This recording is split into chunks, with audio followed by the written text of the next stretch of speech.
So welcome back to all of you. In today's session, we are going to see the another real-time scenario for fixed scripts. Okay, what is fixed script? Fixed script in ServiceNow are a server-side script used to make one-time changes to data or configuration. Okay, and similarly, these scripts are executed manually and are typically used for data correction, bulk updates, or system fixes. Okay, so this is the general definition, and आपण last सेशनमध्ये एक real time scenario पाहिला होता. त्याच्या पहिले आपण आणखी एक सिनेरिओ पाहिला होता. त्याच्यामध्ये आपण पहिल्या सेशनमध्ये आपण ऍड क्वेरी या क्वेरी कंडिशनचा यूज करून आपण रेकॉर्ड फिल्टर त्या ठिकाणी केले होते. सिंगल क्वेरी त्या ठिकाणी आपण वापरली होती.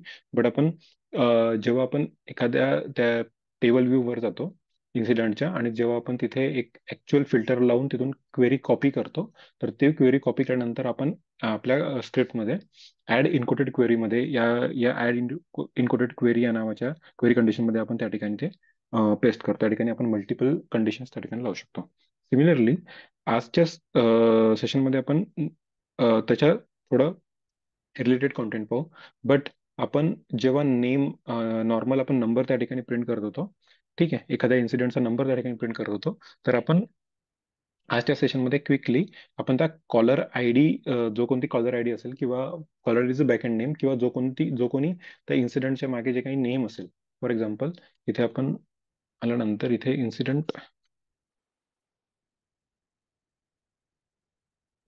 मध्ये आल्यानंतर इथे जेव्हा आपण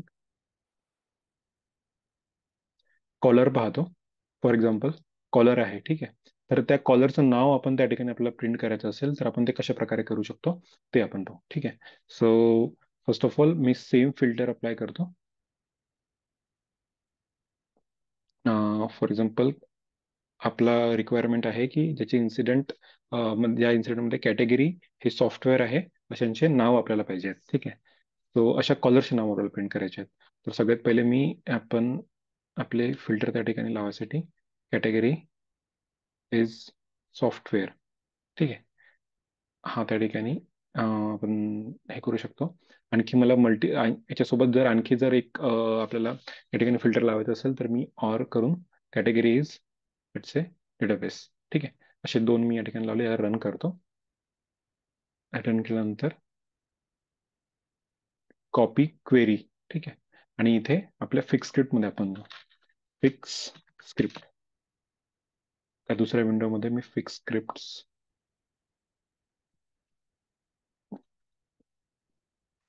under system definition have fix script. Okay, मी एक टेस्ट म्हणून या ठिकाणी बनवून ठेवलेला आहे अगोदर.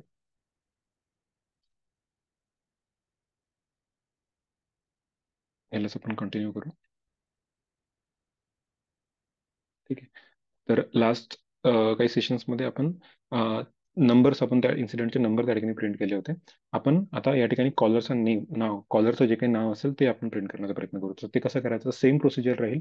फक्त जेव्हा आपण प्रिंट करू तेव्हा आपल्याला फक्त कॉलरचा जो काही आयडी असेल त्याचा नेम आपल्याला त्या ठिकाणी, बॅकएंड नेम त्या ठिकाणी प्रिंट करायचा आहे. Okay.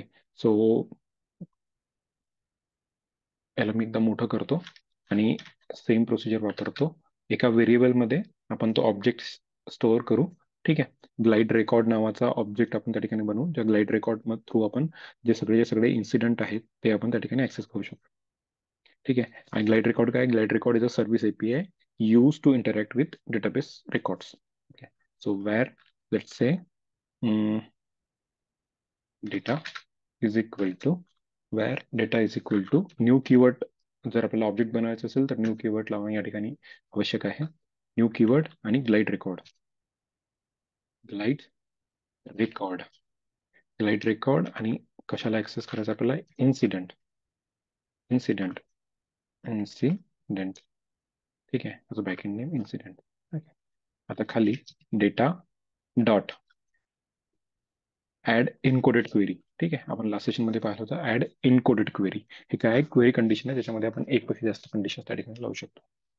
Encoded, add encoded query.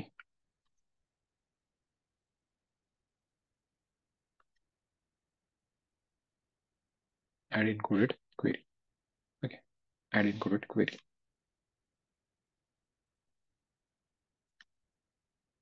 आता या अँड इन्क्लुडेड क्वेरीच्या आतमध्ये आपल्याला ती क्वेरी जी आपण या ठिकाणी आपण जे मॅन्युअली आपण बनवली होती जर राईट क्लिक केलं तर इथे कॉपी क्वेरी केल्यानंतर तो कोड माझ्यासाठी कॉपी होऊन जाणार. ठीक आहे, इथे मी पेस्ट केला आणि लास्टला आपला जो कीवर्ड आहे एक्झिक्यूट करायसाठी तो आपण क्वेरी ऑब्जेक्ट डॉट क्वेरी ज्याने तो आपल्याला रिट्राईव्ह होऊन मिळणार. ठीक आहे, म्हणजे तो क्वेरी रन होणार प्रत्येक याच्यावर, प्रत्येक इंडिव्हिज्युअल जो काही आयटम आहे त्याच्यावर. So data dot query query. ठीक है, runs the query against the table based on specified filter such as add query or add encoded query. Okay, आता सेम प्रोसिजर आपण यूज करायची. आपल्याला आयट्रेट करायचं आहे. आयट्रेट करून with the help of loops, loop करायचं म्हणजे आयट्रेट करायचं आहे इच रेकॉर्डवर, प्रत्येक रेकॉर्डवर, अंटिल अनलेस तो लूप कधी रन होईल, until there are no more matching records. तो मॅच जोपर्यंत रेकॉर्ड मॅच होत नाही, म्हणजे जोपर्यंत अशी सिच्युएशन येणार नाही, जोपर्यंत मॅचिंग रेकॉर्ड होणार नाही, तोपर्यंत तो लूप होत राहणार. म्हणजे जितके काही रेकॉर्ड्स आहे आपण अशा आपल्या स्पेसिफिक कंडिशनचे, जे आपण कंडिशन वरती दिलेली आहे, तोपर्यंत ते पूर्ण रीड करणार आणि नंतर ते स्टॉप होणार. तो वाईल लूपचा आपण यूज करू. वाईल त्या आतमध्ये object data dot next, data dot next.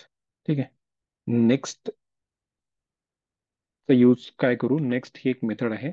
Method काय करणार, moves to the next record. हा नेक्स्ट काय करणार, moves to the next record. जो काही अवेलेबल रिझल्ट सेटमध्ये जो काही अवेलेबल रेकॉर्ड असेल तो त्याच्यावर आयट्रेट करत जाणार, मूव्ह करत जाणार with the help of this move next method. ठीक आहे, आणि याच्या आतमध्ये आपण simple data sorry GS dot print, GS is nothing but the glide system, GS dot print च्या आतमध्ये आपण आपला रिझल्ट प्रिंट करू. ठीक आहे, सो आता आपल्याला नाव पाहिजे. ठीक आहे, the name of collar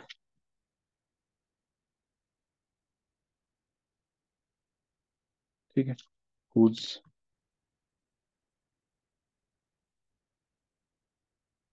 category, whose category is software. ठीक है, and category is database. category is database. Okay, तो या ठिकाणी एक स्पेस देऊ आपण. स्पेस दिल्यानंतर कॉन्कॅटिनेशनचा यूज करायचा.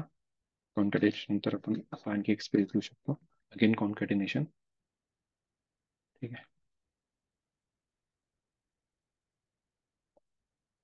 कॉन्कॅटिनेशन प्लस आता या ठिकाणी आपल्याला डेटा, डेटाच्या आतमध्ये आता आपल्याला specific caller I D search करायचा आहे. ठीक आहे, तर या ठिकाणी आपल्याला हा हा कॉलर या ठिकाणी सर्च करायचा आहे.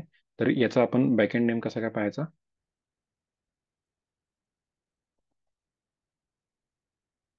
तर जेव्हा मी क्लिक करणार तेव्हा कॉलर आय डी हा बॅकएंड नेम आहे, caller underscore I D. Caller underscore I D या ठिकाणी मी caller underscore I D dot name, name म्हणजे त्याचं नाव त्या ठिकाणी येणार तुला. ठीक आहे, डॉट नेम आपण जर टाकला तर त्याचा नेम येणार. ठीक आहे, स्क्रिप्ट आपण लिहिली, याला मी एकदा सेव्ह करतो. ओके, सो सेव्ह केल्यानंतर आपली रिक्वायरमेंट काय होती की आपण ज्यांची कॅटेगरी सॉफ्टवेअर अँड डेटाबेस आहे अशांचं आपलं नाव त्या ठिकाणी पाहिजे. जे इन्सिडेंटमध्ये जे रेकॉर्ड्स आहेत त्यांचा नंबर न घेता आपण या स्पेसिफिक सिनेरिओमध्ये आपल्याला त्यांचं नाव पाहिजे. त्यासाठी आपण स्क्रिप्ट लिहिली आहे, त्याला सेव्ह केलं आहे, त्याला रन करतो एकदा. प्रोसीड. ठीक आहे, so the name of caller whose category software and database are this read. ठीक आहे, सो इतक्या प्रकारचे नाव आपल्याला त्या ठिकाणी आणून दिले. So this is how we execute our script. ठीक आहे, with the help of JavaScript. JavaScript prerequisite आहे. ठीक आहे, लो कोड जरी असला तरी जावास्क्रिप्ट प्री रिक्विजिट आहे. जावास्क्रिप्टवर तुमचा हात खूप व्यवस्थित असला पाहिजे. लूप्स, व्हेरिएबल्स, ऑब्जेक्ट्स या सगळ्या गोष्टी आपण जावास्क्रिप्टमध्ये शिकतो. हे जर तुम्हाला व्यवस्थित माहिती असले तर हे इथे आपल्याला स्क्रिप्टिंग, सर्व्हर साईड स्क्रिप्टिंगमध्ये कोणती किंवा क्लायंट साईड स्क्रिप्टिंग असो, स्क्रिप्ट करायला, कोड करायला जास्त प्रॉब्लेम जाणार नाही. ठीक आहे, so this is all about the add encoded query where we print our caller I D. ठीक आहे, त्याचा जो कोणतं नाव असेल ते नाव आपण त्या ठिकाणी प्रिंट केलं. So thank you.